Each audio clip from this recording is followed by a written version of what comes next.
नमस्कार, मैं हूं पूजा। बिहार न्यूज में आपका स्वागत है। आज है 25 मई, दिन रविवार। खबरों की ओर बढ़ने से पहले एक नजर सुर्खियों पर। बिहार के नगर निकायों में 28 जून को होंगे उपचुनाव। राज्य निर्वाचन आयोग ने जारी किया आदेश, कुल 3 पदों के लिए होगा ये चुनाव। बिहार के अधिकांश विश्वविद्यालयों में बढ़ी एडमिशन की तारीख। शिक्षा विभाग ने समीक्षा प्रक्रिया के कारण उठाया ये कदम। 11 विश्वविद्यालयों पर लागू होगा ये निर्णय। बांका का फुल्ली डुमर अंचल अप्रैल की विभागीय रैंकिंग में रहा अव्वल। मंत्री संजय सरावगी ने रैंकिंग से अंचल कार्यालयों में सुधार आने की कही बात। अंतिम स्थान पर रहा पटना का दुल्हिन बाजार। नालंदा नेचर सफारी का नया समय हुआ जारी। सुबह 7 बजे से शाम 4 बजे तक मिलेगा नेचर सफारी का मजा। पर्यटकों के आराम का रखा गया है ध्यान। जाने संडे को ही क्यों मिलता है ऑफ। अंग्रेजों के समय शुरू हुई थी ये परंपरा। 7 सालों के संघर्ष के बाद मिली थी संडे की छुट्टी। पिछड़े वर्ग के छात्रों की उपस्थिति बढ़ाने के लिए बिहार सरकार का नया आदेश। पदाधिकारी गांवों में जाकर छात्रों को नामांकन के लिए करेंगे प्रेरित। स्कूल भवनों के निर्माण में गुणवत्ता का ध्यान रखने का मिला निर्देश। शुभमन गिल बने टीम इंडिया के नए टेस्ट कप्तान। ऋषभ पंत को बनाया गया उप कप्तान। बुमराह ने यह जिम्मेदारी लेने से किया इनकार। चले अब बढ़ते अब तक की 25 बड़ी खबरों की ओर विस्तार से। एनएमडीसी ने 995 पदों पर भर्ती के लिए जारी किया notification. National mineral development corporation यानी कि एनएमडीसी ने 995 पदों पर भर्ती के लिए नोटिफिकेशन जारी किया है। उम्मीदवार nmdc.co.in पर आवेदन कर सकते हैं। शैक्षणिक योग्यता में बीएससी, डिप्लोमा या फिर आईटीआई पास शामिल है। आयु सीमा 18 से 30 वर्ष है, जिसमें एससी एसटी को 5 वर्ष और ओबीसी को 3 वर्ष की छूट दी जाएगी। चयन प्रक्रिया में कंप्यूटर आधारित टेस्ट यानी कि सीबीटी और फिजिकल या ट्रेड टेस्ट शामिल है। SC ST, PWBD, ex serviceman, departmental उम्मीदवारों से कोई फीस नहीं ली जाएगी। अन्य वर्गों के लिए 150 रुपए निर्धारित किया गया है। स्टाइपेंड के लिए 18,500 से 19,500 रुपए 6 महीने तक और फिर सैलरी 31,850 रुपए से 35,040 रुपए तक होगी। आवेदन के लिए जरूरी डॉक्यूमेंट्स अपलोड कर ऑनलाइन फॉर्म भरे और शुल्क जमा कर प्रिंट आउट रखें। बिहार के अधिकांश विश्वविद्यालयों में बढ़ी एडमिशन की तारीख। राज्य के 11 पारंपरिक विश्वविद्यालयों में शैक्षणिक सत्र 2025-29 के स्नातक नामांकन की तिथि 15 दिनों के लिए बढ़ा दी गई है। यह निर्णय उच्च शिक्षा निदेशक प्रोफेसर एनके अग्रवाल ने पटना विश्वविद्यालय और मौलाना मजहरुल हक अरबी फारसी विश्वविद्यालय को छोड़कर बाकी विश्वविद्यालयों के लिए कुल सचिवों को निर्देश देकर लिया है।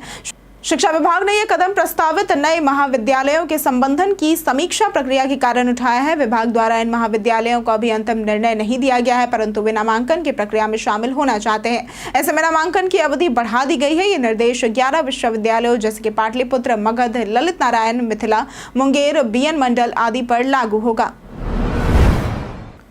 बिहार के नगर निकायों में 28 जून को होंगे उपचुनाव। बिहार में नगर निकायों के उपचुनाव और 6 निकायों में आम चुनाव 28 जून को होंगे। राज्य निर्वाचन आयोग ने संबंधित जिलों को आदेश जारी कर दिया है। आम चुनाव पूर्वी चंपारण, रोहतास और पटना के 6 नगर पंचायतों में होंगे। चुनाव 3 पदों वार्ड पार्षद, उप मुख्य पार्षद और मुख्य पार्षद के लिए होगा। मतगणना 30 जून को होगी। उपचुनाव के तहत 3 मुख्य पार्षद, 3 उप मुख्य पार्षद और 45 वार्ड पार्षद सीटों पर मतदान होगा। बांका, मैरवा, खिजरसराय में मुख्य पार्षद, बोधगया में उप मुख्य पार्षद तथा अन्य निकायों में वार्ड सदस्यों के रिक्त पदों पर उपचुनाव होगा। मतदाता सूची का अंतिम प्रकाशन भी हो चुका है। बिहार के 5 ऐसे प्राचीन मंदिर जहां हर साल लगता है भक्तों का तांता। बिहार अपनी समृद्ध सांस्कृतिक विरासत और प्राचीन मंदिरों के लिए प्रसिद्ध है। गया के विष्णुपद मंदिर में भगवान विष्णु के पद चिन्ह है, जहां श्राद्ध पक्ष में भारी श्रद्धालु आते हैं। तो वहीं सीतामढ़ी का जानकी मंदिर माता सीता के जन्म स्थान के रूप में माना जाता है और जानकी कुंड में स्नान से मनोकामनाएं पूरी होती है। गया का महाबोधि मंदिर बौद्ध धर्म का पवित्र स्थल है, जहाँ भगवान बुद्ध ने ज्ञान प्राप्त किया था। पटना का महावीर मंदिर बजरंग बली की मूर्तियों के लिए प्रसिद्ध है, जहाँ खासकर मंगलवार और शनिवार को भक्तों की भीड़ होती है। गया का मंगला गौरी मंदिर शक्तिपीठों में से एक है, जहाँ छठ पूजा के समय लाखों श्रद्धालु आते हैं। यह मंदिर इतिहास, आस्था और संस्कृति के जीवंत साक्ष्य है। बिहार बोर्ड ने डीईओ को भेजे मैट्रिक परीक्षा के प्रमाण पत्र। बिहार विद्यालय परीक्षा समिति ने मैट्रिक परीक्षा 2025 के अंक पत्र, औपबंधिक प्रमाण पत्र और क्रॉस लिस्ट सभी जिलों के शिक्षा पदाधिकारी कार्यालयों को भेज दिए हैं। विद्यालय प्रधानों को ये दस्तावेज वहीं से प्राप्त करने होंगे। छात्रों को केवल अंक पत्र और प्रमाण पत्र दिए जाएंगे, जबकि क्रॉस लिस्ट स्कूल में सुरक्षित रखी जाएगी। वितरण से पहले स्कूल ये सुनिश्चित करेगा कि अंक पत्र पर छात्रों की सही फोटो हो। यदि किसी छात्र की फोटो गलत है या फिर नहीं छपी है या किसी अन्य की लगी हुई है तो प्रधानाचार्य 9 जून तक साक्ष्य सहित सुधार अनुरोध बोर्ड कार्यालय में जमा करेंगे। बोर्ड ने निर्देश दिया है कि सभी त्रुटियों को समय पर ठीक किया जाए, जिससे छात्रों को आगे किसी तरह की परेशानी न हो। बांका का फुल्ली डुमर अंचल अप्रैल की विभागीय रैंकिंग में रहा अव्वल। अप्रैल माह की राजस्व एवं भूमि सुधार विभाग की रैंकिंग में बांका का फुल्ली डुमर अंचल 84.40 अंकों के साथ पहले स्थान पर रहा, जबकि पटना जिले का दुल्हिन बाजार 31.82 अंकों के साथ अंतिम स्थान पर रहा। मार्च में 7वें स्थान पर रहा फुल्ली डुमर इस बार शीर्ष पर पहुंच गया है। लक्ष्मीपुर यानी कि जमुई दूसरे और खुदबंदपुर बेगूसराय के तीसरे स्थान पर रहे। वहीं हसपुरा यानी कि औरंगाबाद से दूसरे से 8वें और बरहट तीसरे से 31वें स्थान पर खिसक गया है। मंत्री संजय सरावगी ने बताया कि रैंकिंग से अंचल कार्यालयों में सुधार दिख रहा है। रैंकिंग परिमार्जन प्लस म्यूटेशन, बसेरा 2 आधार सीडिंग आदि के आधार पर की गई है, जिससे जनता को समय पर सेवाएं मिल रही हैं। प्रदेश के 358 डिग्री कॉलेजों के लिए शिक्षा विभाग ने मांगी भूमि रिपोर्ट। बिहार सरकार ने प्रदेश के 358 डिग्री कॉलेज विहीन प्रखंडों में नए डिग्री कॉलेज खोलने की योजना पर तेजी से काम शुरू कर दिया है। बजट सत्र में हुई घोषणा के बाद शिक्षा विभाग ने जिला अधिकारियों को कॉलेज के लिए भूमि चिन्हित करने का निर्देश दिया है और संबंधित रिपोर्ट भी मांगी है। उच्च शिक्षा निदेशालय के एक अधिकारी के अनुसार हाल ही में शिक्षा मंत्री सुनील कुमार की अध्यक्षता में हुई समीक्षा बैठक में इस योजना की प्रगति की समीक्षा की गई। बैठक में यह देखा गया कि कितने प्रखंडों में अब तक भूमि चिन्हित की जा चुकी है और बाकी स्थानों पर कार्य किस चरण में पहुंचा है। भूमि चयन की प्रक्रिया अभी भी जारी है। पटना एम्स में नेत्र बैंक की हुई शुरुआत। पटना एम्स में LVPEI हैदराबाद के सहयोग से आधुनिक नेत्र बैंक की शुरुआत हो गई है, जिसे राज्य सरकार से मंजूरी मिली है। यहां 100 नेत्र सुरक्षित रखे जा सकते हैं और एक नेत्र को 14 दिन तक संरक्षित किया जा सकता है। मुंगेर के 64 वर्षीय व्यक्ति के परिजनों ने मृत्यु के बाद उनका नेत्रदान किया, जिससे कार्डियल दृष्टिहीन मरीजों को मदद मिलेगी। 1 से 90 वर्ष तक के लोगों में नेत्र प्रत्यारोपण संभव है। जन्मजात अंधेपन में प्रत्यारोपण संभव नहीं होता है। प्रत्यारोपण के लिए लंबी प्रतीक्षा सूची है। इच्छुक परिजन एम्स पटना से संपर्क कर सकते हैं। जानकारी के लिए हेल्पलाइन नंबर 8544423411 और 0612282102 जारी किया गया है। दिव्यांग कोटे के लिए लागू हुई डोमिसाइल नीति।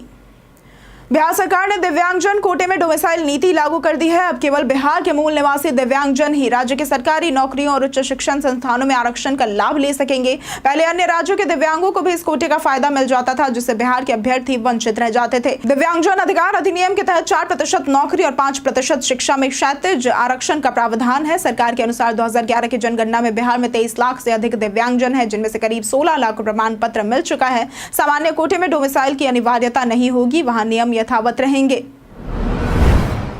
नालंदा नेचर सफारी का नया समय हुआ जारी। नालंदा का नेचर सफारी बिहार के प्रसिद्ध पर्यटन स्थलों में शामिल है, जहां लाखों पर्यटक खूबसूरत वादियों का आनंद लेने आते हैं। गर्मी और जानवरों की सुरक्षा के कारण सफारी के समय में पहले बदलाव किया गया था, जिसमें सुबह 6 बजे से दोपहर 2 बजे तक ही प्रवेश था। लेकिन अब मौसम में सुधार और तापमान सामान्य होने पर सफारी का समय फिर से सुबह 7 बजे से शाम 4 बजे तक कर दिया गया है। इससे पर्यटक आराम से नेचर सफारी का आनंद ले सकेंगे। टिकट ऑनलाइन राजगीर सफारी की आधिकारिक वेबसाइट और ऑफलाइन पार्किंग नंबर 5 के टिकट काउंटर से खरीदी जा सकती है। नालंदा सफारी बिहार में पर्यटकों के लिए प्रमुख आकर्षण बना हुआ है। पिछड़े वर्ग के छात्रों की उपस्थिति बढ़ाने के लिए बिहार सरकार का नया आदेश। बिहार सरकार ने पिछड़ा एवं अति पिछड़ा वर्ग के छात्रों की स्कूलों में उपस्थिति बढ़ाने के लिए नया टास्क सौंपा है। सभी अनुमंडल कल्याण पदाधिकारी गांवों में जाकर छात्रों को नामांकन के लिए प्रेरित करेंगे। प्रधान सचिव HR श्रीनिवास ने निर्देश दिया कि +2 कन्या आवासीय विद्यालयों की सभी सीटें भरनी चाहिए और स्कूलों की क्षमता पूर्ण हो। स्कूल भवनों के निर्माण में गुणवत्ता का ध्यान रखने को कहा गया है। छात्रावासों की स्थिति की समीक्षा की गई है। प्री मैट्रिक छात्रवृत्ति में कई जिलों में भुगतान लंबित है, जिसे शीघ्र पूरा करने के निर्देश दिए गए हैं। सीतामढ़ी समेत कई जिलों में उपयोगिता प्रमाण पत्र लंबित है, जिन्हें जल्द जमा करने को कहा गया है। जाने संडे को ही क्यों मिलता है ऑफ। रविवार की छुट्टी की शुरुआत 321 ईस्वी में रोम के सम्राट कॉन्स्टेंटाइन ने की, जिन्होंने संडे यानी कि सूर्य देव के नाम पर हर हफ्ते एक दिन आराम का तय किया। इस दिन पूजा और विश्राम की परंपरा शुरू हुई। भारत में यह छुट्टी अंग्रेजों के समय शुरू हुई, जब मजदूरों को 7 दिन काम करना पड़ता था। मजदूर नेता नारायण मेघाजी लोखंडे ने इस अन्याय के खिलाफ आवाज उठाई और 7 साल संघर्ष के बाद 10 जून 1890 को अंग्रेज सरकार को भारत में भी रविवार की छुट्टी देनी पड़ी। इस तरह रविवार बना आराम, परिवार और सुकून का दिन। अगली बार देर से उठे तो याद रखें, यह छुट्टी संघर्ष और परंपरा की देन है। बिहार में कारवां सेवा की हुई शुरुआत।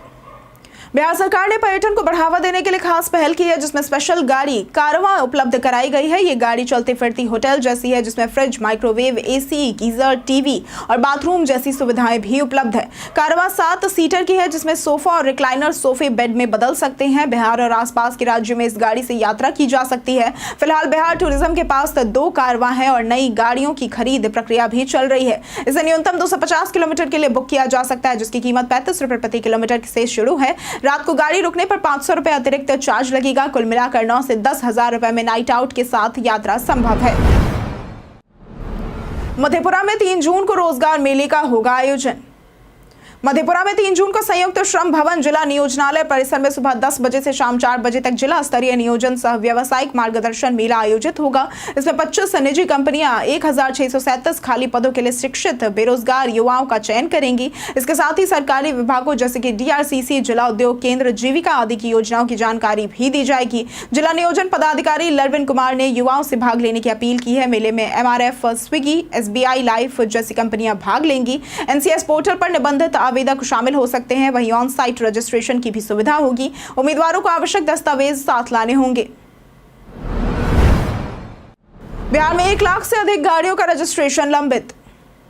बिहार में 1.23 लाख से अधिक गाड़ियों का रजिस्ट्रेशन लंबित है, जिसमें सबसे अधिक मामले पटना यानी कि 13,000 से भी ज्यादा मामले लंबित है। अन्य प्रभावित जिलों में मुजफ्फरपुर, बेतिया, मोतिहारी, छपरा, गया, समस्तीपुर, वैशाली, दरभंगा इत्यादि शामिल है। रजिस्ट्रेशन प्रक्रिया दस्तावेजों के समय पर सत्यापन और पोर्टल पर टैक्स व जानकारी अपलोड नहीं होने के कारण अटकी हुई है। गाड़ी मालिकों को owner card, high security number plate और अन्य जरूरी सुविधाएं समय पर नहीं मिल रही है। इस लापरवाही से आम लोगों को गाड़ी खरीदने में भारी परेशानी हो रही है। अब परिवहन विभाग ने संबंधित अधिकारियों पर कार्रवाई का मन बनाया है और समीक्षा बैठक में जिलों की पहचान कर सुधार की योजना बनाई गई है। बिहार के इन 2 जिलों में अंतर्राष्ट्रीय तकनीकी सम्मेलन शुरू।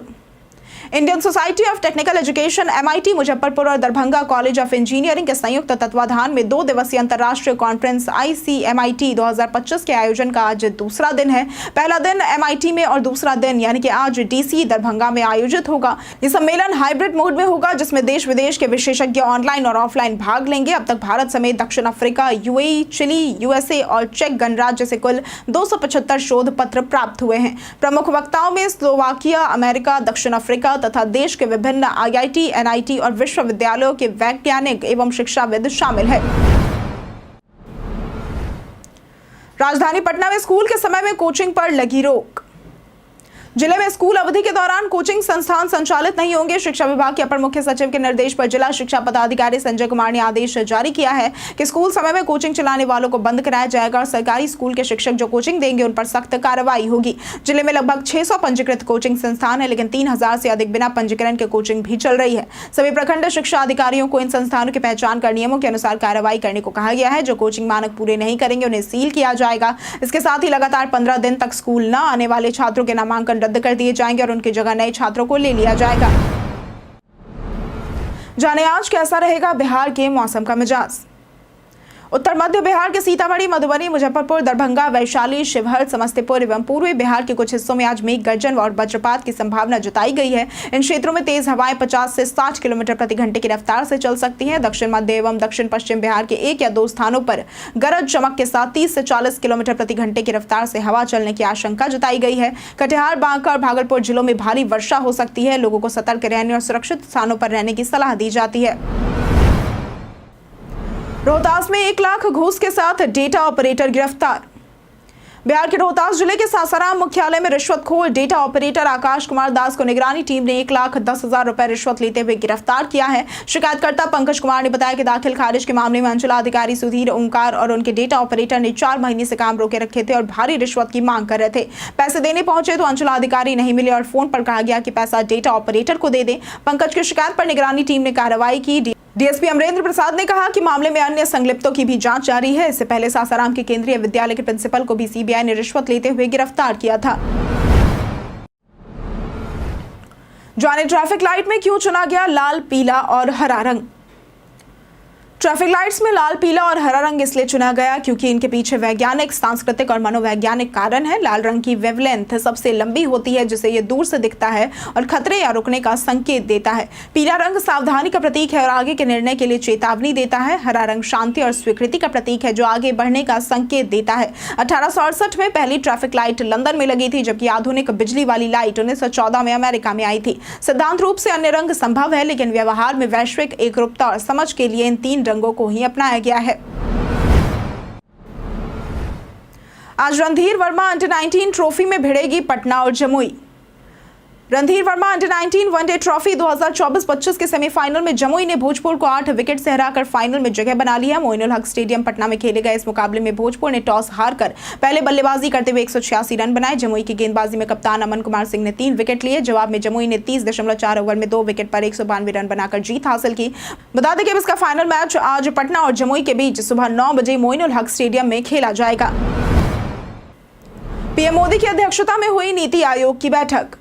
पीएम नरेंद्र मोदी की अध्यक्षता में नीति आयोग की 10वीं गवर्निंग काउंसिल की बैठक शनिवार को हुई, जिसका विषय था विकसित भारत @2047 के लिए विकसित राज्य।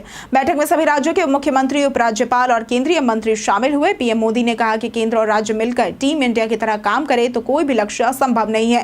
उन्होंने राज्यों से वैश्विक मानकों पर एक पर्यटन स्थल विकसित करने और भविष्य के लिए स्मार्ट शहरों की तैयारी पर जोर दिया। यह बैठक ऑपरेशन सिंदूर के बाद मुख्यमंत्रियों के साथ पहली बड़ी बैठक रही है। बिहार के सीएम नीतीश कुमार और डिप्टी सीएम सम्राट चौधरी भी बैठक में शामिल हुए।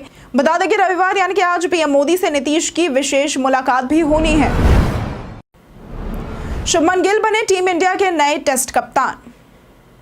भारतीय क्रिकेट कंट्रोल बोर्ड यानी कि बीसीसीआई ने शुभमन गिल को भारतीय टेस्ट टीम का नया कप्तान नियुक्त कर दिया है। गिल रोहित शर्मा की जगह लेंगे और उनके नेतृत्व में इंग्लैंड दौरे से टीम का नया अध्याय शुरू होगा। ऋषभ पंत को कप्तान बनाया गया है, जबकि जसप्रीत बुमराह ने ये जिम्मेदारी लेने से इनकार कर दिया है। गिल आईपीएल में गुजरात टाइटंस के सफल कप्तान रह चुके हैं और वनडे व T20I में उप कप्तान की भूमिका भी निभा चुके हैं। गिल ने अब तक 32 टेस्ट में 1893 रन बनाए हैं, जिसमें 5 शतक शामिल है। हालांकि विदेशों में उनका प्रदर्शन सीमित रहा है। अब देखना होगा कि वे अंतर्राष्ट्रीय स्तर पर कप्तानी में कितना सफल होते हैं। कई कारणों से दर्ज है भारत के इतिहास में आज की तारीख। परमाणु परीक्षणों के कारण भारत पर 1998 में प्रतिबंध न लगाने के लिए यूरोपीय संघ के सभी 15 सदस्य देश में सहमत हुए थे। आज के दिन जाने माने शिक्षाविद और कलकत्ता विश्वविद्यालय के कुलपति आशुतोष मुखर्जी का निधन 1924 में हुआ था। आज के दिन हिंदी सिनेमा के प्रसिद्ध संगीतकार लक्ष्मीकांत का निधन 1998 में हुआ था। आज के दिन हिंदी फिल्म अभिनेता एवं राजनीतिज्ञ सुनील दत्त का निधन 2005 में हुआ था। आज के दिन भारतीय समाज सेवी रजनीकांत अरोल का निधन 2011 में हुआ था और आज के ही दिन प्रसिद्ध कवि एवं निबंधकार भगवत रावत का निधन 2012 में हुआ था। केंद्रीय कर्मचारियों को मिलेगी ज्यादा पेंशन। केंद्रीय सरकारी कर्मचारियों के लिए बड़ी खुशखबरी है। कार्मिक एवं प्रशिक्षण विभाग यानी कि DOPT ने नया आदेश जारी किया है, जिसके तहत जो कर्मचारी 30 जून या 31 दिसंबर को रिटायर होते हैं उन्हें नोशनल इंक्रीमेंट यानी कि काल्पनिक वेतन वृद्धि का फायदा मिलेगा। इसका मतलब है कि वे अपने रिटायरमेंट के समय सालाना वेतन वृद्धि का लाभ पेंशन कैलकुलेशन में शामिल कर पाएंगे, जिससे उनकी पेंशन भी बढ़ जाएगी। ये फायदा उन्हीं कर्मचारियों को मिलेगा जिनकी सेवा पूरी और संतोषजनक रही हो। ये नीति उस कर्मचारी पर लागू होगी जो इंक्रीमेंट से 1 दिन पहले रिटायर होता है। कोर्ट के आदेशों के बाद ये व्यवस्था लागू हुई है ताकि कर्मचारियों को अंतिम दिन भी वेतन वृद्धि का अधिकार मिल सके। यह इंक्रीमेंट केवल पेंशन के कैलकुलेशन के लिए ही मान्य होगा।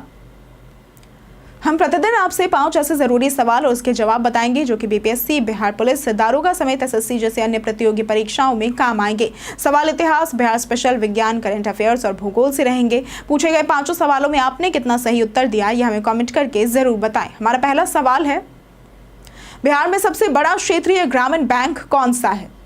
A उत्तर बिहार क्षेत्रीय ग्रामीण बैंक, B मध्य बिहार क्षेत्रीय ग्रामीण बैंक, C बिहार क्षेत्रीय ग्रामीण बैंक या फिर D दक्षिण बिहार ग्रामीण बैंक। इसका सही जवाब है A उत्तर बिहार क्षेत्रीय ग्रामीण बैंक। हमारा दूसरा सवाल है, वन नीति के अनुसार न्यूनतम वृक्ष आवरण कितना है?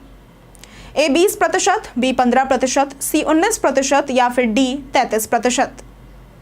इसका सही जवाब है D 33%। हमारा तीसरा सवाल है, वाराणसी में राजकीय संस्कृत महाविद्यालय के प्रथम भारतीय प्राचार्य कौन थे? A भिखारी ठाकुर, B खुदा बख्श, C फणीश्वर नाथ रेणु या फिर D गंगानाथ झा। इसका सही जवाब है D गंगानाथ झा। हमारा चौथा सवाल है, हिंदी मासिक सुदर्शन पहली बार किस वर्ष में प्रकाशित हुआ था? ए 1890, बी 1895, सी 1900 या फिर डी 1898। इसका सही जवाब है डी 1898। हमारा पांचवा सवाल है, समाचारों में देखी गई ट्रीज पहल का उद्देश्य किस क्षेत्र में मरुस्थलीकरण से लड़ना है? ए दक्षिण पूर्व एशिया, बी उप सहारा अफ्रीका, सी आर्कटिक सर्कल या फिर डी इनमें से कोई नहीं। इसका सही जवाब है बी उप सहारा अफ्रीका। बीते दिन हमारे द्वारा पूछे गए सवाल का जवाब आप लोगों में से बहुत लोगों ने हमारे कमेंट सेक्शन में लिख कर दिया है। जिन्होंने हमारे द्वारा पूछे गए सवाल का जवाब दिया है उनके नाम हैं रामशंकर सिंह, आलोक प्रियदर्शी, जय सिंह, शिवम दुबे, शिव कुमार, राजीव कुमार, मनोज दास, दीपक कुमार, गीता देवी, शिव शक्ति, पूनम देवी, मुन्ना प्रसाद, रविंद्र राज, परवेज अंसारी, बबलू कुमार, धीरज कुमार, मंजीत यादव, देवेश कुमार, रंजीत मिश्रा, आरुष प्रिया, दिलीप कुमार, कौशलेंद्र कुमार, राकेश मिश्रा और धर्मेंद्र कुमार। इसके साथ बढ़ते हैं आज के सवाल की ओर। आज का सवाल है, आपके हिसाब से क्या राजनीति समाज को बांट रही है? आप अपना जवाब हमें हमारे कमेंट सेक्शन में लिखकर जरूर बताएं। आज के लिए सिर्फ इतना ही। बिहार की तमाम खबरों के साथ बने रहने के लिए देखते रहे बिहारी न्यूज़। और साथ ही अगर आप YouTube चैनल पर देख रहे हैं तो चैनल को सब्सक्राइब करें, और अगर आप Facebook पेज पर देख रहे हैं तो लाइक और फॉलो जरूर करें।